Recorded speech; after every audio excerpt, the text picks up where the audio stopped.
What's going on? This is your man Jose, aka the Dominican Dream for the Boxing Roundtable, and I am ready to talk boxing. Today we're talking KEYSHAWN Davis versus Dennis Berynchyk going down tonight, Friday night, as I record this video, 2 a.m. in the morning. There's a number of people that are excited or hyped up to see this fight. Not me. I'm gonna call this video I'm not buying it. You guys ever heard of an infomercial? Something, a commercial, something made to sell you something. Something made, created for you to buy something. And what they want you to buy is they want you to buy the hype. That Top Rank knows how to formulate. That Top Rank knows how to sell. This time in the form of KEYSHAWN Davis. A fighter with potential. A fighter that I think in his last two outings has shown an increased level of improvement, skill, more boxing than usual, movement, defense on the ropes, catching and countering.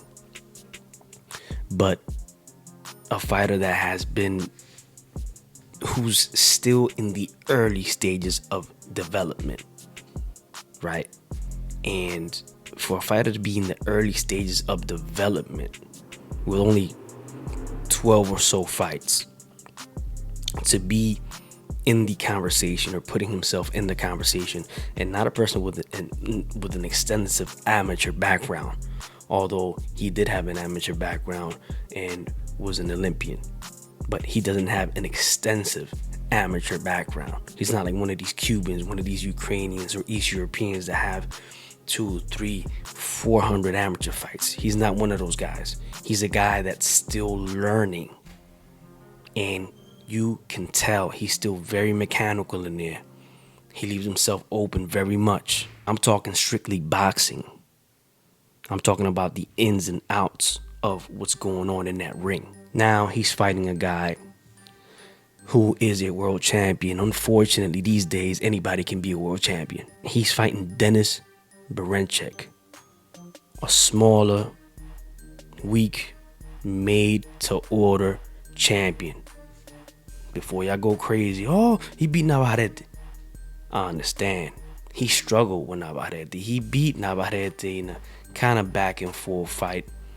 Navarrete is a guy who comes from 122, 126, 130, and above 126 pounds. Struggled with Liam Wilson, who knocked him down, made him look ugly, hurt him pretty bad.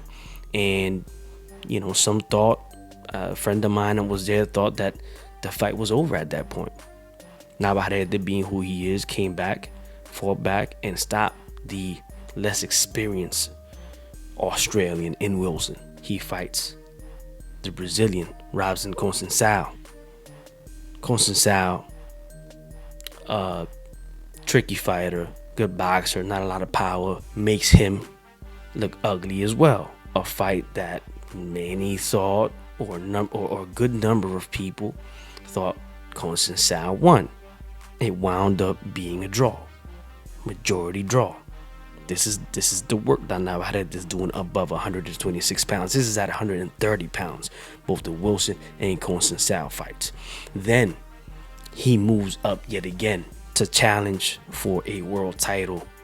This time, the Ukrainian Dennis Berynchyk, and loses that fight to Berynchyk. So we're looking at his body of work above 126 pounds. He struggles against Conceição, gets a draw, struggles against Wilson, and loses to Berynchyk. This is his body of work above 126 pounds. He looks bigger, he's tall for the lower divisions, but he's a guy who Timothy Bradley said to him in a fighter meeting, you should get a nutritionist. And Navarrete said never. He's not a guy that really, look at his physique. He doesn't have the best physique. He doesn't have the physique of a world renowned of a top athlete. And I think that's partly genetics and partly his his stubbornness, his lack of being open to, you know, going that route and working on his strength and conditioning more. And I think that would serve anybody better in boxing. Navarrete didn't look good in that Berynchyk fight. And on to Berynchyk. Let's look at what he does in the ring. He's a fighter who doesn't have power. And I'm not saying that he's not strong. I think that he probably is strong. A lot of these Ukrainians are. He's well built.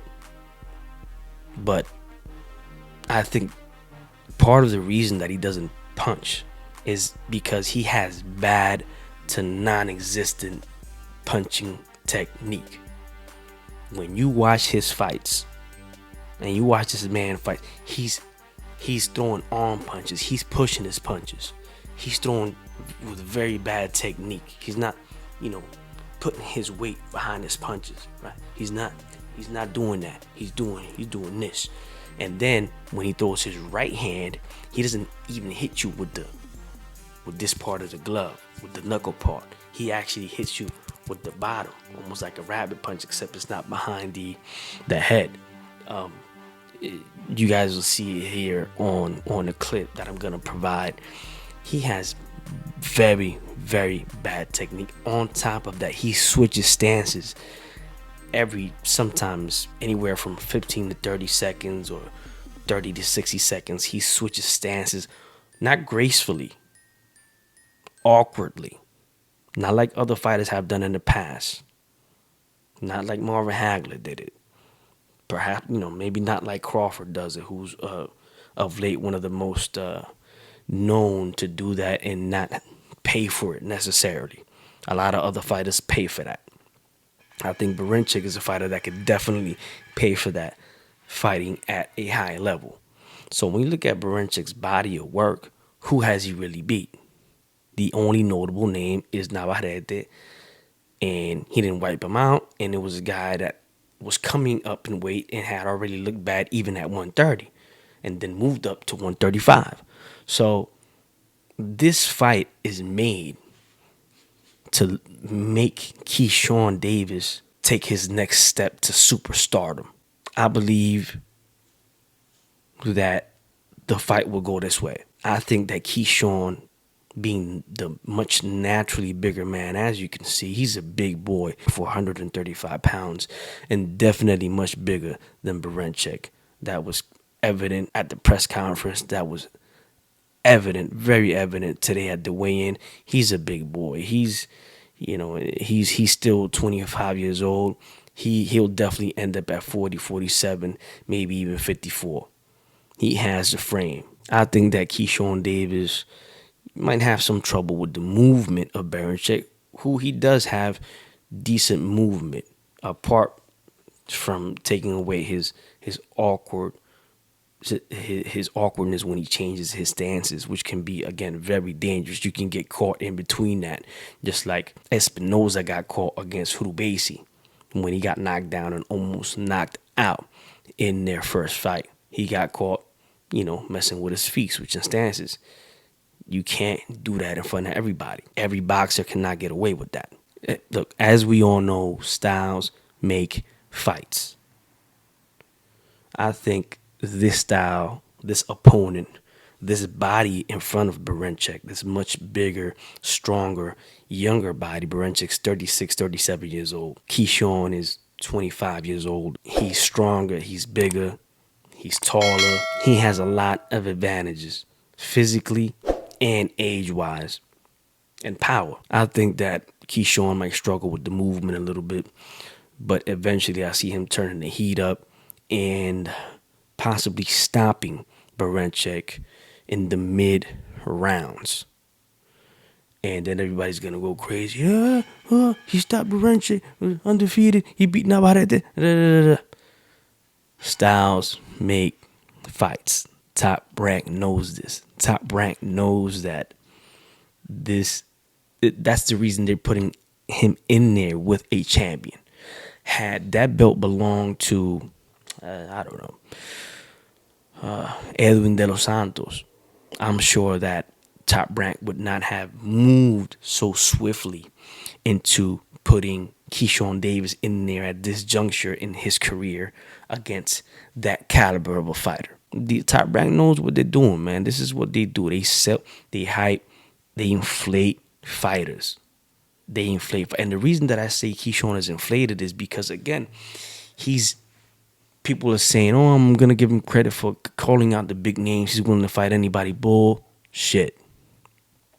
He's clout chasing, man. He has no intention of fighting Gervonta Davis, of fighting Teofimo Lopez, of fighting Frank Martin, of fighting Shakur Stevenson. Yeah, they're on the same team. They know each other well, etc. That's the reason that they won't fight. But that is subject to change because we've seen it change. We've seen it happen in the past. As soon as one of the guys goes to somebody else, then the beef is on. And when they go train on another team, then the beef is on, and now they can fight. So, look, he's not gonna fight those guys.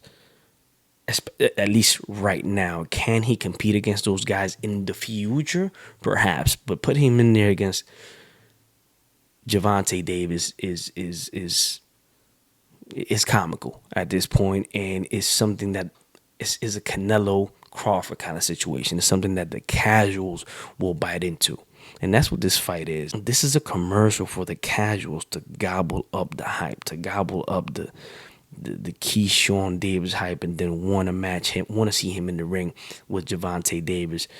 And again, I said he wouldn't take the fight, and I think that out of the fights that I mentioned, Teofimo, Shakur, De Los Santos, Pitbull Cruz, Rayo, anybody at 135 or 140 pounds, the only fight that KEYSHAWN would take that risk against of most likely losing, definitely getting knocked out against Gervonta, it would be against him, because against Gervonta, at least he and his team will be recompensed in the form of money. So the risk, the loss, he could take the L, get his ass whooped, and still make a lot of money, be on the big stage, etc. But still, I don't think that fight happens anytime soon. But he's putting his name out there in the mix with those guys. And KEYSHAWN is the type of guy that he's brash. He talks a lot of shit. So there's going to be a number of people that like that kind of, loud mouth, ignorant talk. They like it. So there's going to be a number of people that are going to buy into that. And I think a lot of it is nonsense. He's still young. He's still maturing as a human being. But, some people never really mature or grow out of ignorance, or grow out of being a loudmouth, or grow out of being rude or disrespectful, especially when they don't need to. Me, I'm not a fan of that. I'm not a fan of that unless I know you really, really are about that smoke, and that you treat everybody the same, like Benavidez. Benavidez will come here, he'll disrespect you, but typically is when there's something behind it. You disrespect him, and we know how he gets down in the ring. He gets down and dirty, and he has some of the biggest balls in boxing. Now that's a guy who ducks no smoke. We just seen him take on the boogeyman at 175 pounds, right? A guy that was calling him out for a little while, in David Morrell. KEYSHAWN and Top Rank have done a number of things in order to try and hype this fight up. One of the things that occurred during the build-up to this fight, as many know, was the box that KEYSHAWN received with bananas and watermelons, and to be made to look like a racist statement. And they were trying to say that it was Berynchy's team, and then some people were trying to say that that it was Teofimo Lopez. First of all, I don't think it was Berynchyk and his team. I really think this is a Top Rank KEYSHAWN Davis team ploy and thing to get this fight, to build it up more, to sell it. And it's something that could be looked at as funny, and something that could also be looked at something in poor or bad taste, depending on your point of view. I'll leave that topic alone. I think if I had some other people here on the channel right now with me on the video to perhaps go back and forth on that, we would do so. But I don't think that was necessary for this fight. It seems to have worked, but again, everything is not okay. Especially when it comes to touching those particular subjects, and that goes for everybody.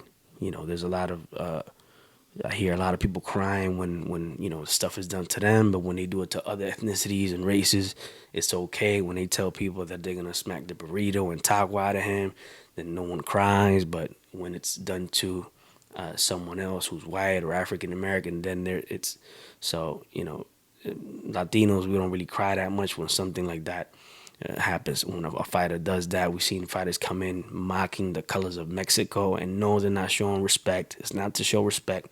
They do it when they're coming to fight a Mexican fighter on that day, that night, and they come in with the cut. It's a mockery, and it's really it's really done to cause to cause anger, to cause controversy, and to offend. So let's keep it a buck. Teofimo Lopez, I heard that he made some videos and some comments. I don't know exactly what he said, but he was like taking credit, or he had like he was eating a banana and had a certain hat on, and I don't know. But people are criticizing him and talking about him and taking what he does and says offensively, particularly the African American fighters, etc., or the fans. And it's real simple. It's real simple. Again, other fighters have done that to Hispanic fighters. Floyd did that. He went on an Asian rant when it came to Manny Pacquiao. The black fighters come in wearing the Mexican colors, mocking the Mexicans. So it's not only one ethnicity doing it to the other, but that's something that could be solved quite simply. There's nobody really lining up to fight Teofimo Lopez, even with all that shit that he's doing and talking. Because if someone talks about my ethnicity or my race, and they're in or around my division, and we're both on top rank, then let's get it popping. Let's solve this shit in the ring. But I don't see the urgency from KEYSHAWN Davis. I'm sure Teo's team would happily oblige to that fight. I don't see Tank running the fight Teofimo. I don't see Shakur doing it. So none of these black fighters that are feeling a certain kind of way because of what Teo's saying are really lining up to fight him. So if you ain't gonna fight him, then shut the fuck up. Now, as far as Teo goes, if you aren't gonna fight either, you're not gonna fight anybody. You're just simply putting this name out and that name out and not fighting any of these guys. And Teo, you gotta shut the fuck up too, because all you're doing is mentioning names, and at the same time you're talking about going into litigation with Top Rank. No one knows what you're doing. You don't know what you're doing. You don't know whether you're coming or going. So that's that. Again, this is just an infomercial for you guys to buy stock in KEYSHAWN Davis. He's gonna win this fight, possibly by knockout. If they chose a weak made to order champion, weak, small, made to order champion, and Dennis Berynchyk. Every champion is not a world beater. That's not how boxing works in this day and age, unfortunately. So look for KEYSHAWN to win this fight convincingly. I think by knockout. I think he's too big, too strong for Berynchyk, and Berynchyk has no power. He can move a little bit, and I think once he starts heating up in the middle rounds, he does throw some decent left hooks. But as far as his right hand, his right hand is garbage. So I don't think he's gonna have much to stop KEYSHAWN, to keep KEYSHAWN honest. I think KEYSHAWN is just gonna figure out that he can bulldoze this dude, and the older, smaller, weaker fighter, and quite frankly not very skilled fighter in Berynchyk, and win this fight by mid-round stoppage. Now, if I'm wrong, if Dennis were to, make this a very tough fight, or even win the fight, or perhaps win it in the eyes of most people, and still KEYSHAWN is awarded the decision, as we see many undefeated fighters who have the potential of making more money than the other fighter, we see that they get the benefit of the doubt and the other fighter gets robbed. If it's that kind of fight where Dennis looks good